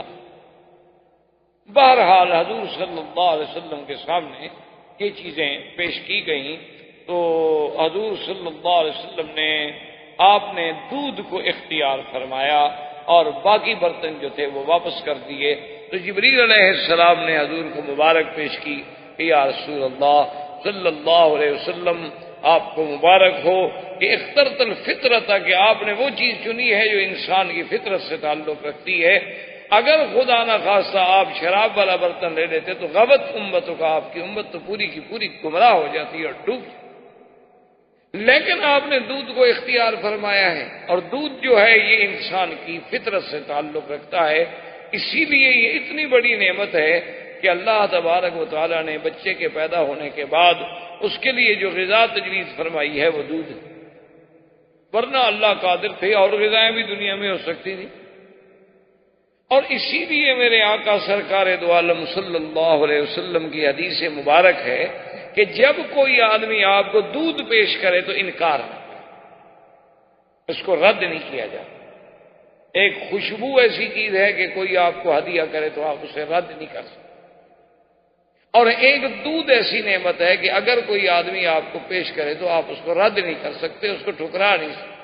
ہاں یہ بات یاد رکھیں کہ بعض اوقات آدمی پہلے پی چکا ہے، اب وہ نہیں پی سکتا، یا بعض اوقات انسان کے بیماری ہے، کوئی تکلیف ہے جس میں دودھ سے ڈاکٹر نے منع کیا ہوا ہے، لیکن پھر بھی لے لے اس کے ہاتھ سے، اور لینے کے بعد تھوڑا سا ایک بوند لے کے رکھ دے تاکہ حضور صلی اللہ علیہ وسلم کی سنت پہ عمل ہو جائے کہ یہ ایک ایسی نعمت ہے کہ جسے ہم رد نہیں کر سکتے۔ اسی لیے بی بی ام سلمہ فرماتی ہیں رضی اللہ تعالی عنہا کہ جب حجۃ الوداع کے موقع پر حضور صلی اللہ علیہ وسلم تشریف لائے تو عرفات کے دن بی بی صاحبہ فرماتی ہیں کہ ہم اس مسئلے کو سمجھنا چاہتے تھے کہ کیا آج حضور کا روزہ ہے یا نہیں ہے، کیونکہ یوم عرفات کا روزہ جو ہے یہ بہت بڑا ثواب ہے۔ صحیح حدیثوں میں موجود ہے کہ جو آدمی یوم الوقوف عرفات والے دن روزہ رکھے تو اس کے 1 سال گزشتہ کے اور 1 سال آنے والے کے گناہ معاف ہو جاتے ہیں۔ تو اب دیکھنا یہ تھا کہ جب اتنی بڑی فضیلت ہے تو کیا حج کے دن حضور صلی اللہ علیہ وسلم نے عرفات میں روزہ رکھا ہے کہ نہیں رکھا ہے؟ تو بی بی صاحبہ کیونکہ انبیاء علیہ السلام کی ازواج مطہرات تھیں، اللہ نے انہیں علم بھی دیا تھا، اب حضور سے پوچھنا جی آپ روزے سے ہیں کہ نہیں ہیں یہ بے ادبی میں شامل تھا۔ تو بی بی صاحبہ نے دودھ کا پیالہ بھیجا حضور کی خدمت میں، کیونکہ بی بی جانتی تھی کہ حضور دودھ کبھی رد نہیں فرماتے، تو اگر آپ کو روزہ نہیں ہے تو لازمی بات ہے کہ آپ دودھ نوش فرما لیں گے، اور اگر آپ دودھ نوش نہ فرمائیں اور لے کے کسی اور کو دے دیں تو اس کا مطلب ہے کہ آپ روزے کے ساتھ۔ تو حضور صلی اللہ علیہ وسلم اپنی اونٹنی پر تھے، اور جب وہ دودھ کا پیالہ مبارک پیش کیا گیا تو حضور نے لے لیا اور پی لیا، تو سب صحابہ نے دیکھ لیا کہ حضور صلی اللہ علیہ وسلم روزے کے ساتھ نہیں ہیں، کیونکہ آپ نے دودھ نوش فرما لیا ہے۔ تو اسی سے پھر محدثین نے اور فقہاء نے مسئلہ نکالا کہ عرفات کا روزہ رکھنا بہت بڑی فضیلت ہے، لیکن اگر آدمی حج کر رہا ہو تو اس کے لیے نہ رکھنا زیادہ افضل ہے، کیونکہ حضور صلی اللہ علیہ وسلم نے خود عرفات کے دن روزہ نہیں رکھا۔ ایک آدمی حج پہ نہیں جاتا، جیسے آپ مکے میں ہیں، آپ کی ڈیوٹی ہے، آپ حج پہ نہیں جا رہے تو آپ روزہ رکھ لو، 1 دن کا روزہ ہے، کون سا مشکل ہے۔ لیکن جو آدمی حج پہ جا رہا ہے اس کے لیے چونکہ محنت ہے، اس نے دھوپ میں جانا ہے، عرفات میں کھڑا ہونا ہے، گاڑی نہیں مل رہی، خیمہ نہیں مل رہا، بسیں نہیں مل رہی، وقت پہ انتظام نہیں ہو رہا، غسل کا پانی نہیں مل رہا، اس کے لیے اسلام نے اجازت دے دی کہ وہ اگر روزہ نہ رکھے تو ٹھیک ہے، ورنہ حضور صلی اللہ علیہ وسلم خود روزہ رکھ لے۔ تو اب حضور صلی اللہ علیہ وسلم فرماتے ہیں کہ ثم عرج بی الی السماء، اب مجھے پھر آسمانوں کی طرف، یہاں سے حضور کا معراج ہوا۔ مکہ سے مسجد اقصی تک کا جو سفر ہے اس کا نام ہے اسراء، یہ معراج نہیں ہے، یعنی گویا ایک تمہید ہے معراج، لیکن یہ معراج ہے، اور اس میں اللہ تبارک و تعالیٰ کی کروڑوں حکمتیں کہ پہلے مکے میں شق صدر ہوا، آپ کا سینہ مبارک کھولا گیا، اس میں اللہ تبارک و تعالیٰ کی رحمت سے ایسی چیزوں کا اضافہ کیا گیا تاکہ آگے جن قرات سے میرے آقا نے محمد پاک نے گزرنا ہے وہ قرات آپ پہ اثر نہ کر سکے، اور دوسرا ایک ایسی سواری پر سوار کیا گیا کہ جس کا نام براق، برق، کہ جہاں نظر پڑتی ہے وہاں قدم پڑتا ہے، اور اس کے بعد پھر لقاء انبیاء علیہم الصلاۃ والتسلیم کے حضور کی اور اشتیاق بڑھ گیا، اور پھر حضور فرماتے ہیں کہ میرے معراج کی ابتدا جو ہوئی ہے وہ بیت المقدس سے ہوئی ہے، اور بیت المقدس مسجد اقصی میں ایک جگہ ہے صخرہ، اس کو کہتے ہیں صخرۃ بیت المقدس، ایک بہت بڑا پہاڑی، یعنی ایک بہت بڑا پتھر، وہاں پر سیڑھی رکھی گئی۔ تو اب جب پہلے دور میں ہم چھوٹے سے ابتدائی دور میں کب کتابیں پڑھتے تھے تو بڑی عجیب سی حیرت ہوتی تھی کہ بھی سیڑھی پر آسمانوں کی طرف چڑھایا جانا ایک بڑا مشقت والا کام ہے، کہ جب آسمانوں کا فاصلہ جو ہے وہ تقریباً زمین سے لے کر پہلے آسمان تک 500 سال کا فاصلہ ہے، یعنی اگر آدمی پیدل چلے تو حضور صلی اللہ علیہ وسلم کے لیے سیڑھی کا آخر کیوں انتظام فرمایا گیا؟ تو تو اب جناب یہ ہے کہ اب جب اس دور میں سائنس ہمارے سامنے جدید ایجادات کا ذریعہ بنی اور جدید وسائل کا ذریعہ بنی، تو اب ہم نے دیکھا کہ آپ دیکھتے ہیں نا بحرم شریف میں بھی ماشاءاللہ ایکسیلیٹر لگے ہیں کہ آپ کھڑے ہو جائیں اور سیڑھی خود بخود چل رہی ہے، آپ کچھ نہیں چل رہے، آپ کو کوئی مشقت نہیں ہو رہی۔ یہاں تو خیر بڑے تھوڑے سے فاصلے کے ہیں۔ ابھی ہم ہانگ کانگ میں جب ختم نبوت کے دورے پہ پچھلے ہفتے میں وہاں گیا تھا، تو وہاں اسٹینلے کی ایک مسجد ہے جو ہانگ کانگ کی تاریخ کی سب سے پہلی مسجد، جس میں کم از کم 2 صدیاں بیت چکی، 200 سال بیت چکے ہیں اس مسجد کو، اور آج بھی اللہ کی شان ہے کہ وہ مسجد قائم و دائم ہے اور آباد ہے۔ اور اب تو خیر وہاں کے مسلمانوں نے ماشاءاللہ ایک بہت بڑا اس کے لیے جامع منصوبہ بنایا ہوا ہے، لیکن بس وہ کچھ کورٹ پرابلمز ہیں کہ لوگ اس کی جائیداد پہ مسجد کے ساتھ جو جگہ ہے اس پہ قابض ہیں، ان کا اٹھانا مشکل ہو رہا ہے مسلمانوں کا۔ تو بہرحال میرے کہنے کا مقصد یہ تھا کہ جب اس مسجد کے لیے ہم گئے ماشاءاللہ تو کئی میل تک ان سیڑھیوں سے ایکسیلیٹر سے جانا پڑتا ہے کہ بھئی وہ اتنی اونچائی پہ ہے کہ بس آپ ایک پہ کھڑے ہو گئے، پھر اس پر آپ نے کچھ سفر طے کیا، پھر آپ تھوڑا سا پیدل چلے، پھر ایک اور ایکسیلیٹر آ گیا، پھر ایک اور آ گیا، تو میلوں تک کا سفر جو ہے وہ سارا اسی ذریعے سے طے ہوتا ہے اور آدمی کو کوئی تھکن نہیں، کوئی احساس نہیں۔ کیا آپ نے قدم رکھا ہے، آپ کھڑے، آپ کوئی حرکت نہیں کر رہے، آپ تو نہیں چل رہے۔ تو اگر عقول انسانی ایسی آسان چیزیں بنا سکتی ہے تو جو عقول انسانی کا خالق ہے اس کے لیے ایسی سیڑھی بنانی کیا مشکل تھی کہ وہ سیڑھی پہ حضور کھڑے ہوں اور بس آسمان پہ پہنچ گئی؟ کون سا مشکل ہو جائے گا؟ جس نے انسان کو پیدا کیا، جس نے عقل انسانی کو پیدا کیا۔ اسی لیے ایک حدیث پاک مبارک میں یہ بھی آتا ہے کہ اول ما خلق اللہ القلم ثم خلق الدوات، یعنی خلق النون ثم خلق العقل۔ اللہ نے سب سے پہلے قلم پیدا فرمائی، اس کے بعد دوات پیدا فرمائی، اور اس کے بعد عقل پیدا فرمائی، اور اس کے بعد فرماتے ہیں وقال الجبار، اللہ فرماتے ہیں کہ اعجب الخلق الی العقل، کہ میری مخلوقات جو چیزیں میں نے پیدا کی ہیں نا، سب سے زیادہ پسندیدہ چیز جو ہے میرے پاس وہ عقل ہے۔ اور اس کے بعد اللہ فرماتے ہیں وَعِزَّتِي وَجَلَالِي لَأُكْمِلَنَّكَ مَنْ أَحْبَبْتُ وَلَأُنْكِسَنَّكَ مَنْ أَبْغَضْتُ۔ اللہ نے فرمایا کہ اے عقل، میں نے تمہیں پیدا کیا ہے، مجھے اپنی عزت و جلال کی قسم ہے کہ جو مجھے محبوب ہوگا میں اس کو کامل العقل بنا دوں گا، اور جس سے مجھے ناراضگی ہوگی میں اس کا عقل چھین دوں۔ اسی لیے میرے آقا سرکار دو عالم، سرکار دو جہاں، رحمت للعالمین صلی اللہ علیہ وسلم نے فرمایا اکملہم عقلا اتواہم للہ، کہ سب سے کامل عقل کی نشانی کیا ہے؟ جو سب سے زیادہ اللہ کا فرما بردار ہو، جو سب سے زیادہ اللہ کے فرمان پہ چلنے والا ہے، مانا اس کا عقل سب سے زیادہ۔ اسی لیے یعنی آپ حیران ہوں گے کہ علماء قرآن و سنت کا یہ فیصلہ ہے کہ کافر جو ہے اس کا عقل نہیں ہوتا۔ آپ کے لیے تو خیر یہ نئی بات ہوگی کیونکہ آپ نے تو سب کچھ علمی کافروں سے پڑھا ہے، آپ کہیں گے ان کا کیسے عقل نہیں ہوتا؟ آپ کی تو ساری کتابیں ان کی لکھی ہوئی۔